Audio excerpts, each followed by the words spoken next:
இயேசுவில் அன்பானவர்களே, அன்னையின் அன்பு பக்தர்களே, மரிய மாதா தொலைக்காட்சி வழியாக மீண்டும் உங்களை சந்திப்பதில் மிகுந்த மகிழ்ச்சி. ஜெபமாலையின் நல்ல பண்புகளை, ஜெபமாலையின் வாழ்வியல் தடங்களை சிந்தித்துக் கொண்டிருக்கக்கூடிய நாம் இந்த நாளில் ஜெபமாலை வெற்றியின் ஜெபமாலை என்ற சிந்தனையிலே நாம் சிந்திக்க உள்ளோம்.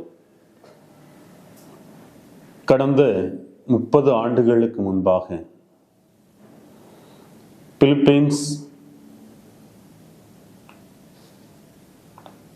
நாட்டு சர்வதிகாரி மார்கோஸுக்கு எதிராக லட்சக்கணக்கான மக்கள் திரண்டார்கள். அவருடைய கைகளில் ஆயுதம் இல்லை, துப்பாக்கிகள் இல்லை. ஆனால் ஒவ்வொருவருடைய கரங்களிலும் ஜெபமாலை இருந்தது.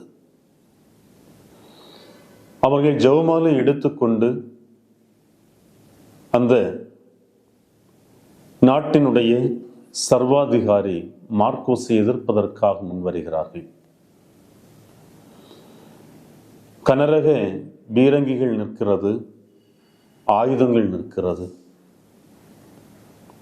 எதிர்த்து வந்த மனிதர்கள் முன்னோக்கி செல்லுகிறார்கள். காரணம், தன்னுடைய கையில் இருக்கக்கூடிய ஜெபமாலை.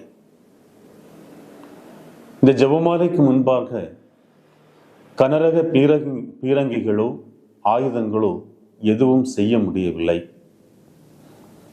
மக்கள் வெற்றி அடைகிறார்கள். காரணம் என்னவென்றால், அவர்கள் ஆயுதங்கள் மீதோ மனிதர்கள் மீதோ நம்பிக்கை வைக்கவில்லை. அன்னையின் வழியாக ஜெபமாலை ஜெபித்தால் கண்டிப்பாக இந்த அன்னை எங்களுக்கு வெற்றியை பெற்றுத் தருவாள் என்பதுதான் அவர்களுடைய ஒற்றை நம்பிக்கை. அந்த நம்பிக்கையோடு அவர்கள் பயணித்தார்கள். அந்த நம்பிக்கை அவர்களுக்கு வெற்றியை அன்னையின் வழியாக பெற்றுக் கொடுத்தது. மகிழ்ந்தார்கள். இதை போன்றுதான் நம்முடைய கத்தோலிக்க கிறிஸ்தவர்கள் கடந்த காலங்களிலே தம்முடைய வாழ்வில் பல போர்களை சந்திக்க வேண்டிய சூழல் இருந்தது. குறிப்பாக சிலுவை போர்களிலே பங்கெடுக்கின்ற பொழுது துருக்கிய நாட்டு படைகள் அதிக அளவில் இருந்தது. ஆனால் கத்தோலிக்க கிறிஸ்தவர்களோ அவர்களுக்கு ஒத்த படைகள் இல்லை.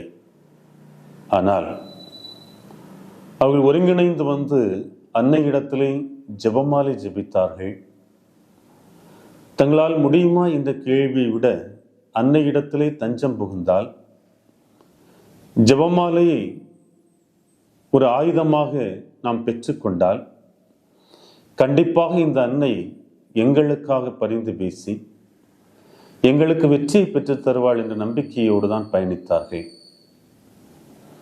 ஆகவேதான் சிலுவை போரில் அவர்கள் வெற்றியை பெற்றுக் கொண்டார்கள். அன்பானவர்களே, வாழ்வில் எதையும் தேடி செல்ல வேண்டியதில்லை. நம்முடைய கரங்களில் இருக்கிறது, நம்முடைய மனங்களில் இருக்கிறது, நம்முடைய வாழ்வில் இருக்கிறது ஜெபமாலை. இந்த ஜெபமாலை தொடர்ந்து ஜெபிக்கின்ற மக்களுக்கு அன்னையின் உடனிருப்பையும் ஆண்டவர் இயேசு பெற்றுத்தரக்கூடிய ஆசீர்வாதத்தையும் ஒவ்வொரு நாளுமே வெளிப்படுத்தி கொண்டிருக்கிறது, அடையாளம் காட்டிக் கொண்டிருக்கிறது. ஆகவே ஜெபமாலையை கையில் ஏந்துவோம். ஜெபமாலையை மாசற்ற உள்ளம் கொண்டவர்களாக ஜெபிப்போம். ஜெபமாலையின் வழியாக நம்முடைய தேவைகளை ஒப்புக் கொடுப்போம். அன்னை என்றுமாய் நம்மோடு உடனிருப்பார். நம்முடைய தேவைகளிலே நம்மை கரம் பற்றி வழி நடத்துவார். எல்லா நிலையிலும் வெற்றியை பெற்றுத் தருவார்.